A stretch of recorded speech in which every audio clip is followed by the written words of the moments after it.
sangat intens. Pak Anies ya tokoh lain dari partai lain intens kita, baik secara formal maupun informal. Apalagi Pak Anies.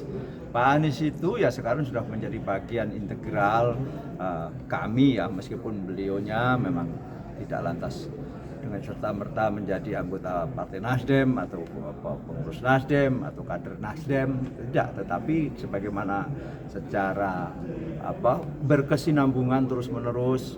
Pak Anies adalah salah satu tokoh yang sama-sama kita tahu. Kita bersyukur kemarin Nasdem calonkan Pak Anies, dan dalam proses Pilpres ya, berpasangan dengan Pak Muhaimin Iskandar berjalan dengan sangat-sangat elegan. Nah, itulah kami kebahagiaan, itulah demokrasi.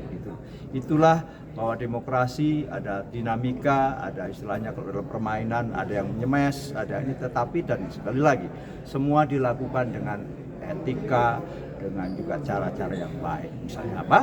Ketika terjadi pertarungan, katakanlah mungkin ada smash tadi istilahnya kalau dalam sepak badminton, tetapi begitu memang dinyatakan pemenang dan bahkan diserah terimakan trofi itu, Pak Anies kan datang di KPU waktu itu. Itulah bentuk penghormatan kita kepada eleganitas, kepada fairness, kepada bahwa betul ada catatan-catatan sebelumnya yang dibawa juga ke MK, Mahkamah Konstitusi. Saya kira itu bagian yang juga memang kita terus-menerus kita peduli terhadap bagaimana proses politik berjalan dengan baik tetap sesuai koridor konstitusi, dan jangan lupa dengan juga tetap memegang teguh pada etika yang kita junjung tinggi.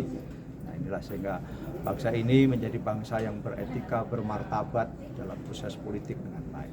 Pembicaraan soal Pilgub DKI berarti sudah ada lebih lanjut dengan misalnya Pak Surya? Ada sebagian itu juga sudah kita soal Pilgub DKI. Kita tidak menafikan bahwa Pak Anies sampai hari ini kalau berdasarkan hasil, mohon maaf ya, di hasil di tahun Pilpres yang lalu kan selisihnya dengan pemenang Pak Prabowo Gibran kan hanya 38.000 saja kurang lebih. Jadi itu saja, itu menunjukkan bahwa Pak Anies tingkat electability-nya di DKI cukup tinggi, dan juga survei-survei akhir-akhir ini oleh lembaga-lembaga survei baik yang terbuka atau dibuka ke publik maupun tidak, faktanya Pak Anies masih tertinggi di antara kandidat-kandidat lain, di atas 38% bahkan.